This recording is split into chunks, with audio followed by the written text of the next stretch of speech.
मुझे ये मिल जाता है।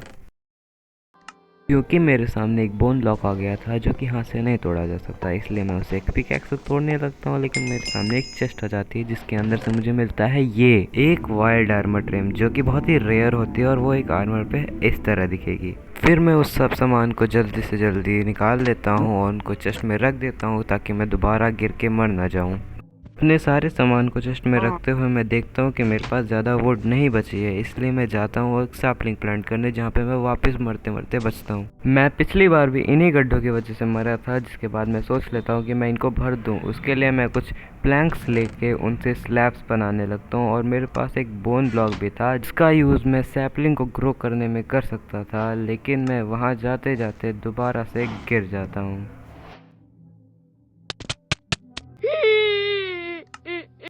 मैं एक ही होल से 2 बार गिर चुका था, तो इसके बाद मैं सोच लेता हूँ कि मैं उसको तुरंत भर दूंगा जाके, ताकि मैं बाद में दोबारा ना गिर पाऊँ। स्लैब्स बनाने के बाद मैं उस प्लेटफॉर्म की तरफ जाने लग जाता हूँ ताकि मैं उसको भर पाऊँ और दोबारा ना गिरूँ। लेकिन जब मैं वापस जा रहा होता हूँ तब मुझसे ये गाय लगभग गिर ही जाती है, तो मुझको इसके लिए भी कुछ बनाना पड़ेगा। लेकिन अभी मेरे पास ज़्यादा ब्लॉक्स नहीं है, तो मैं इसको बाद में करूँगा। ब्लॉक्स इकट्ठा करने के लिए मैं इसको माइन करने लग जाता हूँ। मुझे ज़्यादा ब्लॉक्स तो नहीं मिलते, लेकिन ये ज़रूर मिल जाता है। उस बैरल के अंदर मुझे कुछ स्टोन मिलते हैं, कुछ स्टोन के टूल्स मिलते हैं, जैसे एक स्वॉर्ड, एक एक्स और एक पिकैक्स। उसके अंदर कुछ बुशेस और कुछ बोन मिल भी थे। उन सब चीज़ों को मैं अपनी इन्वेंट्री में कर लेता हूँ क्योंकि मुझको ये ब्लॉक आगे माइन भी करना है। और मैं तुम लोग को ये भी बता दूँ कि मैं इस बोन मिल का यूज़ अपनी ट्री फार्म में करूँगा, जो कि मेरे बगल वाले प्लेटफॉर्म में है। फर्स्ट पर्सन में जाके उस सैपलिंग के पास चला जाता हूँ अपने हाथ में बोन मिल लेके और उस पर लगाने, ताकि वो बड़ा हो जाए। और जब वो बड़ा हो जाता है तो मैं उसको माइन करने लग जाता हूँ। उस ट्री को चॉप करके उसकी लकड़ियाँ लेके मैं चला जाता हूँ कुछ डर्ट को अपनी चेस्ट में रखने, जो कि मुझे बाद में बहुत काम आने वाली है। और अब मैं चला जाता हूँ अपने ब्लॉक को माइन करने। उसको मैं थोड़ी देर तक और माइन करता हूँ, जिसके बाद मेरे सामने एक मशरूम आ जाती है जिसको मैं स्टू बनाने में यूज़ कर सकता हूँ, जो कि मेरी हंगर को कम करेगा। ब्लॉक को माइन करते करते ये गाय मुझे बहुत ज़्यादा परेशान करने लग जाती है, लेकिन मैं जैसे ही उस ग्रास वाले ब्लॉक को तोड़ता हूँ तो ये चली जाती है। उसके बाद मेरे सामने एक पम्पकिन आता है और एक शीप भी स्पॉन होती है, जिसका यूज़ मैं बेड बनाने में कर सकता हूँ। मेरी इन्वेंट्री भर गई थी, तो मैं अपना सारे फ्लावर्स को चेस्ट में रख के चला जाता हूँ अपने ट्री फार्म में, जहाँ पर बहुत सारी सैपलिंग गिर गई थी। ट्री फार्म पे मैं पहुँचने पर मैं अपने ट्री फार्म की स्पीड को तेज करने के लिए उसके 2 कॉर्नर्स पे और डर्ट लगा देता हूँ, ताकि वो पेड़ ज़्यादा स्पॉन कर पाए। फिर मैं तीनों सैपलिंग लगा के बोन मेल करने लग जाता हूँ, लेकिन सिर्फ एक ही ग्रो होता है। मैं उस एक ही ग्रो करे हुए ट्री को काट के ले जाता हूँ ताकि मैं अपने एनिमल्स के लिए रहने के लिए एक जगह बना पाऊँ। उससे पहले मैं अपनी इन्वेंट्री क्लियर कर देता हूँ ताकि मैं दोबारा गिर के ना मर जाऊँ। मैं उन लकड़ियों से पहले प्लैंक्स बनाता हूँ और फिर उन प्लैंक्स को स्लैब्स में बदल देता हूँ। फिर मैं स्लैब्स को लेके चला जाता हूँ उस बिल्ड को बनाने, जहाँ पर मैं अपने जानवरों को रखूँगा।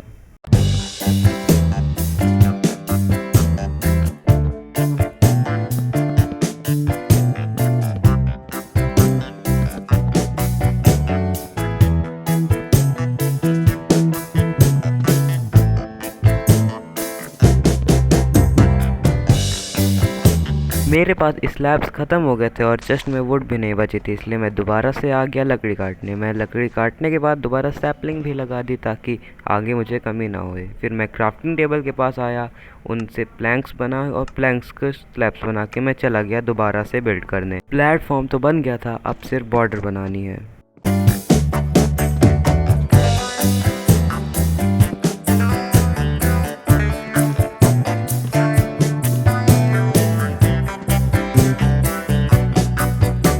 स्लैब से मैंने बॉर्डर बना ली थी, लेकिन उसके ऊपर मुझे फेंस भी लगानी थी, जिसके लिए मुझे वुड चाहिए जो मेरे पास थी नहीं। इसलिए मैं थोड़ा से बोन तोड़ता हूँ और उसका बोन मेल बना के मैं लकड़ियों को बड़ा करने लग जाता हूँ। फिर मैं एक सैपलिंग पे बोन मेल लगाता हूँ ताकि वो बड़ी हो जाए। जब वो बड़ी हो जाती है तो मैं उसको काटता हूँ, क्योंकि मुझे फेंस बनानी थी बॉर्डर बनाने के लिए।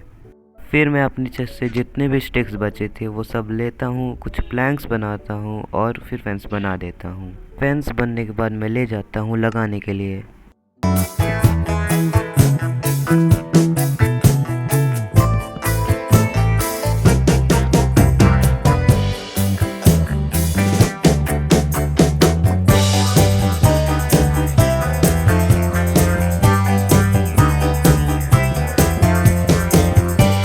मेरा बिल्ड बिल्कुल कंप्लीट ही होने वाला था, तभी मेरे पास एक फेंस की कमी हो जाती है जिसके लिए मुझे बहुत मेहनत करनी पड़ेगी।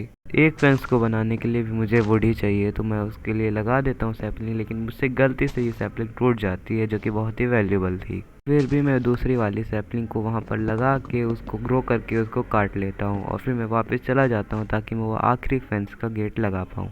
फाइनली फेंस बन जाती है और फिर मैं उस फेंस को लेके चला जाता हूँ अपने बिल्ड को कंप्लीट करने। वैसे तो इसके बाद भी ये बिल्ड इनकम्प्लीट रहेगा क्योंकि इसके लिए फेंस गेट भी चाहिए, वरना जानवर सारे भाग जाएंगे। इसलिए मैं दोबारा से जाता हूँ अपने जानवरों की रखने वाली जगह के लिए फेंस गेट बनाने। फिर मैं वो फेंस गेट लेके चला जाता हूँ और यहाँ नीचे स्लैब्स लगा देता हूँ ताकि कोई नीचे से ना निकल जाए।